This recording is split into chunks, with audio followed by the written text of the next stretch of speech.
अगर अडानी की 1 साल की कमाई के ऊपर उसको टैक्स देना पड़ जाए, जो कि वो नहीं दे रहा है, हमसे पूछे बिना वो कर्जा ले लिया गया, मैंने 60 करोड़ का सैनिटाइजर छिड़क दिया जी, तो अब मैं कैसे हिसाब लगाऊंगा आपने छिड़का कि नहीं छिड़का? लाखों दिए जलाए गए दिवाली पर, 30,000 करोड़ रुपए पहला लॉट दिया गया वैक्सीन कंपनियों को।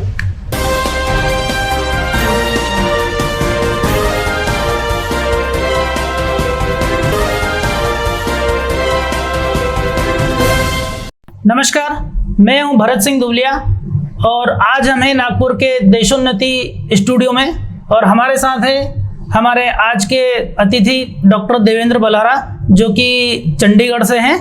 नमस्कार डॉक्टर साहब। जी नमस्कार भरत जी। आज का हमारा विषय है कर्ज में डूबा किसान और रुपए की कहानी। तो डॉक्टर साहब, आप आज मिले हैं नागपुर में आकर कुछ किसानों से जी, तो आज के परिवेश में आप कर्ज में डूबा वो जो किसान है उसको किस तरह से देखते हैं? जिस तरह से किसान चिंता में है, टेंशन है, उसको एंजाइटी है, हम देख रहे हैं कि मध्य प्रदेश और महाराष्ट्र में किसानों की आत्महत्याएं बढ़ती जा रही है और किसानों के साथ जो आज बदसलूकी की जा रही है बैंकों के द्वारा, तो आप उसको किस तरह से देखते हैं? देखिए, मैं दोनों चीजों पे बात करना चाहूंगा। एक तो आपने बोला कि कर्ज में डूबा किसान और दूसरा बोला पैसे की कहानी, रुपए की कहानी। हाँ जी, ये दोनों चीजें आपको समझनी पड़ेंगी पैरेलल में, क्योंकि जो बैंकों का माया जाल है और जो कर्जे का जो खेल है जो किसान के साथ खेला जा रहा है, ये दोनों इंटरकनेक्टेड हैं आपस में एक दूसरे के साथ। और आज जब किसानों से बात हो रही थी तो किसानों से बात होते हुए मैं देख रहा था कि सरकारें कितने गजब तरीके से उन उद्योगपतियों के लिए काम कर रही हैं जो उद्योगपति उनको मतलब टैक्स नहीं देते हैं। मैं आपको बताऊंगा, टैक्स नहीं देते हैं। अगर अडानी की 1 साल की कमाई के ऊपर उसको टैक्स देना पड़ जाए, जो कि वो नहीं दे रहा है, तो हमारे 1 साल का जीडीपी उसकी टैक्स की कमाई से ही दिया जा सकता है। लेकिन ये हमको नहीं मालूम है, वो बिल्कुल टैक्स फ्री गेम खेल रहा है पूरा का पूरा। दूसरा, मैं देख रहा हूं कि वो इलेक्टोरल बॉन्ड के जरिए पॉलिटिकल पार्टीज को पैसा दे रहे हैं। कैसे, मैं आपको बताऊं। थोड़े टाइम पहले आपके ऊपर एक बीमारी आपको बताई गई कि देश के अंदर एक बीमारी आई हुई है, उसके नाम पर पूरी दुनिया के देशों को वर्ल्ड बैंक ने कुछ कर्जा दिया। भारत को मिला $100 अरब का कर्जा जी। हमसे पूछे बिना वो कर्जा ले लिया गया। उस कर्जे से क्या किया गया? नई एम्बुलेंसेस खरीदी गई, नए टेम्परेरी अस्पताल बनाए गए जिनका कोई अस्तित्व नहीं, टेम्परेरी वो सैनिटाइजर छिड़के गए, लोगों के मास्क लगाए गए और लोगों को दवाइयां दी गई जिनका अब कोई हिसाब किताब नहीं। क्योंकि अपने सैनिटाइजर, अगर मान लो मैं कहूं, आप अगर कोई सरकारी अधिकारी हैं और आप कहें कि मैंने 60 करोड़ का सैनिटाइजर छिड़क दिया जी, तो अब मैं कैसे हिसाब लगाऊंगा आपने छिड़का कि नहीं छिड़का? उसका कोई पैरामीटर तो उसका कोई पैरामीटर नहीं है क्योंकि वो उड़ चुका है जी। जैसे लाखों दिए जलाए गए दिवाली पर, हाँ जी, जो फूल बरसाए गए कावड़ियों पर, जो यात्राओं के लिए पैसा जो रिलीज हुआ, उस पैसा उड़ने वाला है, उस पैसे का कोई हिसाब नहीं। अब आपने कितने दिए जलाए इसका आपके पास कोई हिसाब नहीं। आप कागजों में कह दोगे 9 लाख जलाए तो 9 लाख, आप कह दोगे 9 करोड़ जलाए तो 9 करोड़ जी। अब वो पैसा उस तरीके से खर्च हुआ कि किसी को मालूम नहीं। पहला बिंदु ये कि देश के लोगों ने मांगा नहीं था आपसे कि आप वहां से कर्जा लीजिए, तो फिर भी कर्जा दिया गया, फिर भी कर्जा लिया गया लेकर के, और 30,000 करोड़ रुपए पहला लॉट दिया गया वैक्सीन कंपनियों को। अब क्या ये सारा का सारा पैसा उन कंपनियों के पास गया होगा?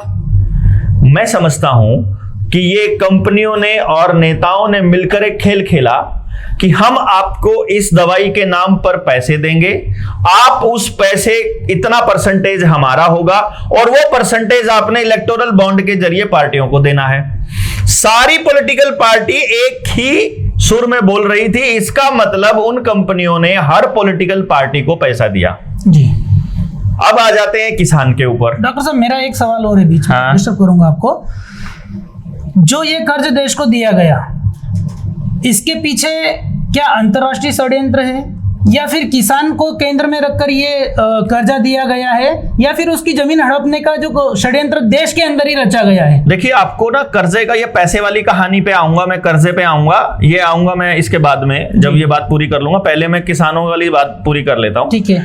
किसानों से जब मेरी बात हो रही थी तो एक दो किसानों ने मुझे बताया कि हमने 70,000 रुपया लिया था, उसमें से हमको बैंक ने हमारे ऊपर 1.5 लाख रुपया उसके ऊपर ब्याज लगा दिया। हमको बोला 2 लाख रुपए देने पड़ेंगे, अगर 2 लाख नहीं देंगे तो आपकी जमीन कुर्क कर ली जाएगी। पता चलता है, मैंने पूछा कितनी एकड़ जमीन है, तो बोलता है 6 एकड़ जमीन। 60,000 रुपए के लिए 6 एकड़ जमीन, मतलब 10,000 रुपया एकड़ जमीन कब्जा। Oh my God. Second number पे आता है, बैंक से कर्जा लिया किसान ने कोऑपरेटिव सोसाइटी से, बीच में कोऑपरेटिव सोसाइटी बंद हो गई, 4 साल तक कोऑपरेटिव सोसाइटी बंद रही। किसान उस कर्ज की अदायगी के लिए वहां गया, वहां ताला लगा हुआ है। 4 साल के बाद अचानक से कोऑपरेटिव सोसाइटी एक्टिव हो जाती है और बोलती है कि सारा पैसा जमा कराओ। किसान कहता है एक साथ कैसे दूं, मैं तो गया था आपको देने के लिए, आपका बैंक बंद हो गया था। तो सोसाइटी कहती है, बैंक कहता है नहीं, हम तो पहले दिन से चालू हैं, कागजों में वो पूरे पहले दिन से चालू हैं। जितने किसानों ने कर्जा लिया था सबको ऊपर कर्जा, ब्याज और उसके बाद फाइन और उसके बाद नीलामी की प्रक्रिया के नाम पे 10-10 हजार करके कई लाख में बना दिया। अब कई लोग गुस्से में नहीं पे कर रहे, कई लोग इकट्ठा पे नहीं कर सकते, क्योंकि पिछले 4-5 साल में ये जो लॉकडाउन लगा इससे सबकी आमदन खत्म हो गई, आमदन खत्म हो गई, आर्थिक व्यवस्था डह गई, तो कोई पे करने की पोजीशन में नहीं है। तो अब उनकी जमीन नीलाम होने वाली है। और ये क्या कर रहे हैं, एक गांव में से 1 या 2 लोगों को पकड़ रहे हैं और पूरे गेम प्लान के तहत ये उस व्यक्ति को पकड़ रहे हैं जो सरपंच के अपोजिशन में है, या किसी प्रधान के अपोजिशन में है, या सत्ताधारी पार्टी के नेता के अपोजिशन वाले लोग। तो अब उसके साथ भी कोई नहीं देगा, क्योंकि सत्ताधारी पार्टी का आदमी जो खिलाफत में है और ज्यादा लोग उसकी तरफ हैं। और फिर वो ऐसे व्यक्ति को पकड़ रहे हैं जिसको थोड़ी बहुत दारू वगैरह पीने की आदत हो। तो अब क्या होगा, मान लो अगर उसका घर, उसकी जमीन कुड़की हो रही है, तो बाकी के लोगों में एक मैसेज देने का, अरे क्या दारू पीता है यार वो, इसलिए जमीन तो कुड़क होनी थी। तो अब उसके ऊपर वो जो बैंक का माया जाल था उसको नहीं समझ में आ रहा है, तो असल में उसको लपेटा जा रहा है। और ऐसे करके हर गांव में 2-3 लोग किसानों की जमीन हर महीने नीलाम हो गई। तो ऐसे करके पूरा महाराष्ट्र, पूरा मध्य प्रदेश, पूरा छत्तीसगढ़, पूरा हरियाणा, पूरा यूपी, पूरा बंगाल, मतलब आप ऊपर से नीचे तक, कश्मीर से कन्याकुमारी तक सबकी जमीन हड़पी जाने वाली है। यह बात आपको समझनी पड़ेगी। क्यों समझनी पड़ेगी? इसके लिए आते हैं बैंकों के मायाजाल के ऊपर। पैसे का जो खेल है, रुपये का जो खेल है, उसको समझने के लिए 2 चीजें समझनी है कि पैसा छापता कौन है और पैसा कमाता कौन है। आप लोग पैसा कमाते हैं और वो लोग पैसा छापते हैं। और पैसा छापने का क्या नियम है? पैसे छापने के 2 नियम थे, जिसमें से एक नियम को इन्होंने गैर कानूनी तरीके से हटा दिया, जिसके ऊपर सुप्रीम कोर्ट में अभी भी 16-17 केसेस चले हुए हैं, जिनको सुप्रीम कोर्ट आगे नहीं बढ़ा रही है, कि आप रुपए के सिद्धांत को कैसे खत्म कर सकते हैं। पहला बिंदु, सिद्धांत क्या है कि जितना पैसा आपको छापना है, असल में पैसा छपता नहीं है, जितने रुपए के नोट आपको छापने हैं उतने ही रुपए बैंक में सुरक्षित होने चाहिए। जी, समझ गई बात? हाँ, मतलब रुपया बकायदा बैंक के पास होना चाहिए और उतना ही रुपए के नोट। आप जैसे आपको अगर 100 रुपए का नोट बैंक रिलीज कर रहा है, नया नोट, तो 100 रुपए बैंक के पास होने चाहिए। तो डॉक्टर साहब, ताकि जब वो नोट, हाँ, और 100 रुपए में क्या अंतर है डॉक्टर साहब? हाँ, ये एक सवाल आता है। 100 रुपए के नोट को समझने के लिए आपको 100 रुपए का नोट का मतलब क्या है कि जैसे पर्ची है, हाँ जी, मैंने आपको पर्ची बना दी कि जाओ फलाना दुकान से जाकर 5 लीटर डीजल ले लो, या मैंने पर्ची बना दी कि जाओ फलानी दुकान पर जाकर 2 किलो चीनी ले लो। तो 2 किलो की पर्ची है, तो मैंने उस पर लिख दिया कि धारक को 2 किलो चीनी देने का मैं वचन देता हूं और मेरे नीचे साइन है। तो दुकानदार मेरे से लेनदार है क्योंकि पर्ची मेरी है। तो आपके पास जो नोट है वो पर्ची है 10 रुपए की और गवर्नर के उस पर साइन है, और आपके नोट के ऊपर लिखा होता है भारत सरकार द्वारा guaranteed by central government, guaranteed, Bharat सरकार द्वारा प्रत्याभूत। अब सरकार उसको गारंटी दे रही है कि मैं धारक को, यानी गवर्नर गारंटी दे रहा है कि मैं आपको 10 रुपए या 50 रुपए देने का वचन देता हूं। तो यानी जब आप अपने 10 रुपए लेकर बैंक में जाते हैं तो बैंक आपको 10 रुपए देगा गवर्नर के उस प्रॉमिस के हिसाब से। अब यहां दो खेल खेले इन्होंने। पहला खेल, रुपए का कूटकरण शुरू किया, उसकी डिवेल्युएशन की करनी शुरू की, जो कि हमारे भारत के संविधान के हिसाब से, कॉइनेज एक्ट के हिसाब से और पेपर करेंसी एक्ट के हिसाब से नहीं कर सकते, वो गैर कानूनी है, उसमें आजीवन कारावास हो सकता है। और दूसरा जो इन्होंने खेल खेला वो ये खेला कि गवर्नर का एफिडेविट बदल दिया। पहले जो नोट होता था, मैं अगर आप इसको दिखाएंगे, मेरे पास वो फोन में रखा है, अब मैं आपको भेजूंगा तो आपकी स्क्रीन पर आ जाएगा वो पहले का जो नोट है। इस नोट को अगर आप गौर से देखेंगे, इस नोट के ऊपर क्या लिखा है, आई प्रॉमिस टू पे द बियरर ऑन डिमांड। ये ऑन डिमांड आपको आज के नोट में नहीं मिलेगा, अपना नोट चेक कर लीजिए। On demand the sum of rupees dash and dash, 10 रुपए का सम, और नीचे लिखा होता है at any office of issue, यानी किसी भी ऑफिस ऑफ इश्यू पर जाएंगे तो आपको 10 रुपए मिलेंगे। यानी कि अगर ये 10 रुपए का नोट आप बैंक में लेकर जाएंगे तो बैंक आपको 10 रुपए देगा। कौन से 10 रुपए? असली 10 रुपए। ये 1 रुपए का सिक्का मैं आपकी स्क्रीन पर दिखा रहा हूं। ये 3 सिक्के हैं, एक 1919 का, एक 1944 का और एक 1999 का। जो 1919 वाला रुपया है वो 1 तोला चांदी है, उसके अंदर प्योर चांदी, शुद्ध चांदी। जो 1944 का है उसमें 50% शुद्ध चांदी है, और जो 1999 का है उसमें कोई चांदी नहीं है, उसमें 1 कप चाय भी आपको नहीं मिलेगी। जब मैं बैंक में जाऊंगा तो मुझे 1919 वाले रुपए को भी 1 रुपया मानेंगे, और जब मैं 1944 वाले को भी 1 रुपया मानेंगे, और 1999 वाले को भी 1। तो बैंक में जब मैं जमा कराने जाऊंगा तो तीनों को जब जमा कराऊंगा तो 3 रुपए जमा होंगे। अब जब बैंक मुझे वापस देने लगे, ना तो मुझे 1944 वाले 3 रुपए देगा, ना मुझे 1919 वाले 3 रुपए देगा, और ना ही वो देगा मुझे 1999 वाला रुपया या आज 2022-23 वाला रुपया। अब मैं बैंक को कहता हूं कि आजकल जो ये चलन में है इसकी बजाय मुझे वो वाला रुपया दे दो, तो बैंक कहेगा वो चलन में नहीं है। रुपया कभी चलन से बाहर नहीं होता, नोट चलन से बाहर हो जाते हैं, जैसे 500 और 1000 का नोट चलन से बाहर हो सकता है, रुपया नहीं हो सकता। यानी कि जितने रुपये के नोट छपे उतने की गारंटी, उतना रुपया, उतना चांदी, उतना सोना बैंक के पास रिजर्व होना जरूरी है। तो अब क्या हुआ, मैं अब बैंक के पास गया तो बैंक ने तो मेरे चांदी वाले रुपए का मोल भी 1 रुपया लगाया जो नए वाला है। जबकि मैं इस चांदी वाले रुपये को लेकर के अगर बाजार में जाता हूं तो मुझे 2 क्विंटल गेहूं मिल जाएगा। क्या बात कर रहे हैं? हाँ, क्या बात कर रहेगा, क्या मतलब, लेकर आप गए हैं ना, हम कोर्ट में गए, हम सुप्रीम कोर्ट की खंडपीठ के सामने हमने वो 3 रुपए रख दिए और हमने कहा बताइए इसमें से असली रुपया कौन सा है, और कोर्ट की आंखें फटी की फटी और उनको समझ में नहीं आया करे क्या कि यार ये तो पंगा फंस गया, ये तो देश की जनता को पता चल गया। तो इन्होंने चालू कर दिया इंटरनेट के ऊपर कि ना फटाफट पुराने नोटों को वापस लो। अब आपके पास अगर पुराना 1 रुपए का नोट पड़ा हो तो भाई साहब 1 लाख रुपए में बेच सकते हो आप उसको। इतनी कीमत है 1 रुपए की? 1 रुपए की कीमत तो वही है, मतलब ये समझो 770 मिलीग्राम सोने के बराबर। आपने बताया 1 रुपए 1919 का और 99 का रुपए में इतना फासला है। बैंक नहीं मानता उस फासले को, लेते हुए नहीं मानता, देते हुए मान रहा है। यही तो देश की जनता के साथ घपला हो रहा है।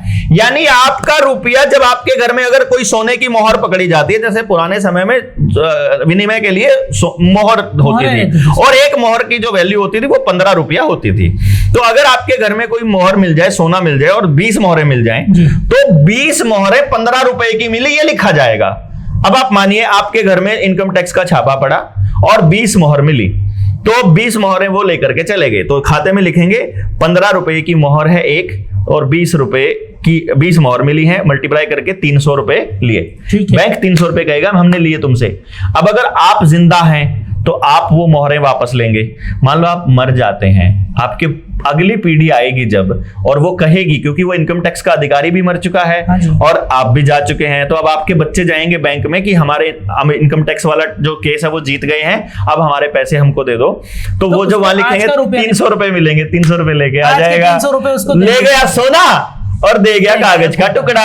यही किसान के साथ हो रहा है, ले रहे हैं जमीन और दे रहे हैं कागज का टुकड़ा।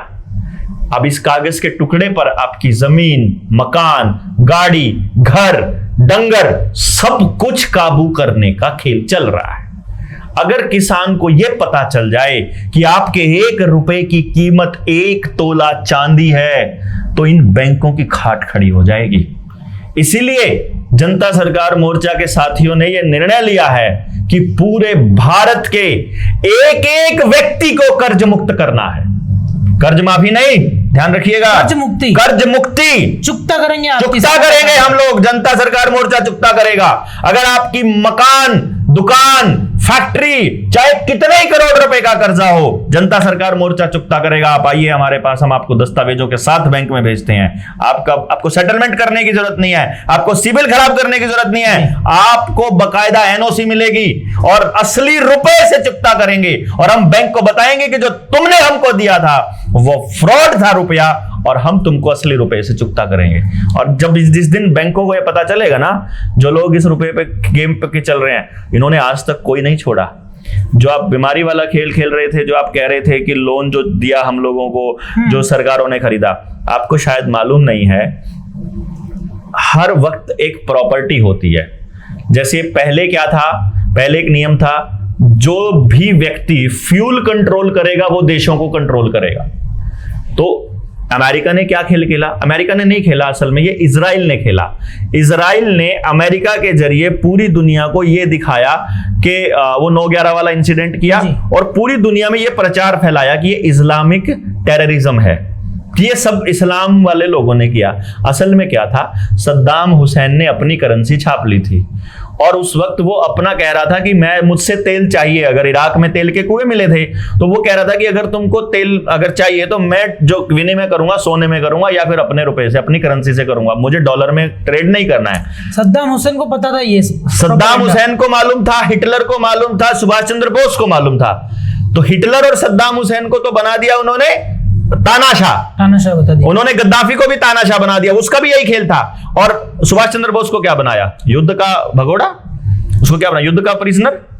तो क्या सुभाष चंद्र बोस ने भी अपनी करेंसी शुरू कर? सुभाष चंद्र बोस ने अपनी सरकार बना दी थी। सुभाष चंद्र बोस की आजाद हिंद सरकार थी, आजाद हिंद सेना थी, आजाद हिंद रुपया था, जिसको 14 देशों ने मान्यता दी थी उस दौर में, और आज भी वो मान्यता इस टाइम चल रही है। वो रुपया अगर आपके पास है तो उस 1 रुपये की कीमत उतनी ही है जितनी 1 तोला चांदी की है। वो रुपया अगर आपके पास 1 रुपया, और ये जो रुपया है इसकी कीमत भी यही है कागजों में और कानून के अंदर। जिन लोगों ने इसको अवमूल्यन किया है उनकी खाट खड़ी होगी, उनकी ऐसी तैसी होगी, वो जेल जाएंगे, उनकी अगली पीढ़ियां भी जेल में सड़ेंगी अगर देश की जनता को यह पता चल गया तो।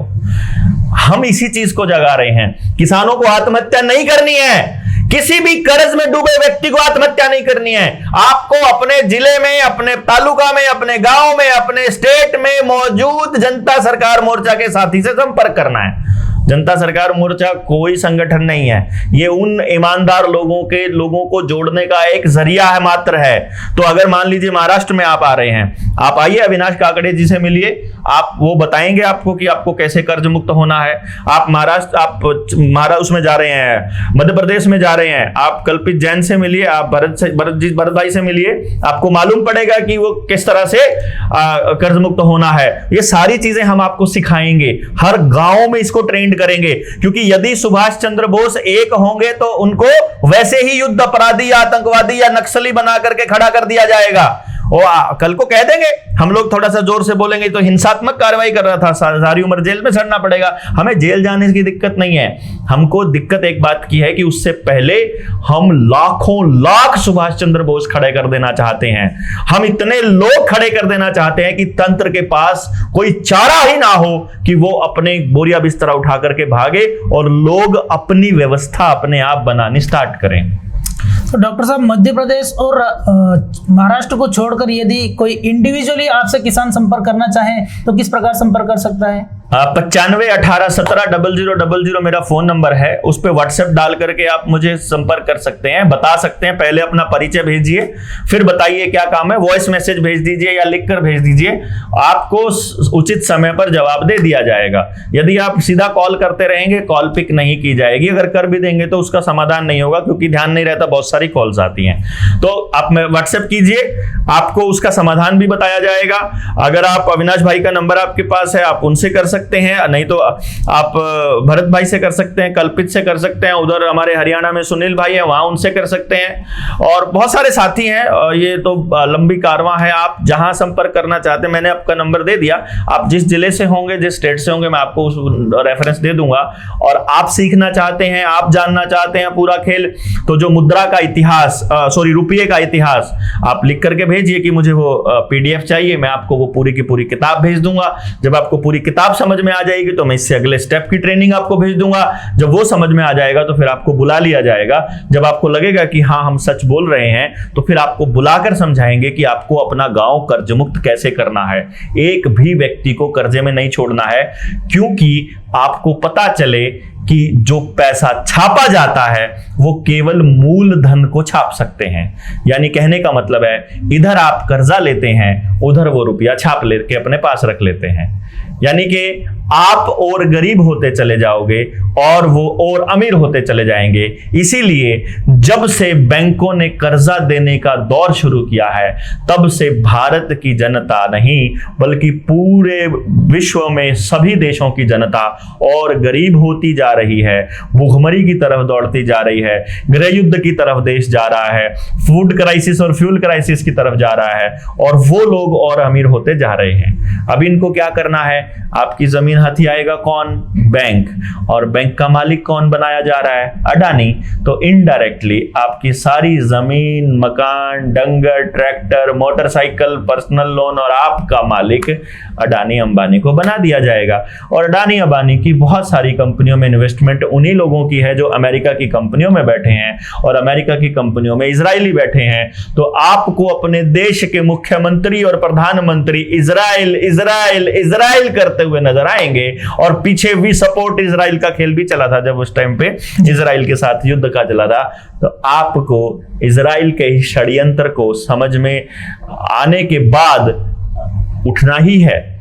ये समझ लीजिए, यदि आज आप नहीं जागे, यदि आज आप नहीं बोले, तो आपकी आने वाली संतानें आपके नाम के ऊपर थूका करेंगी कि जिस वक्त हम गुलाम हो रहे थे, उस वक्त हमारे पुरखे घरों में बैठे बुज़दिलों की तरह चुपचाप तमाशा देख रहे थे। धन्यवाद डॉक्टर साहब, आपने जिस प्रकार से किसानों और देश की जनता के लिए जो जानकारी प्रस्तुत की हमारे सामने, बहुत बहुत धन्यवाद। बहुत बहुत धन्यवाद।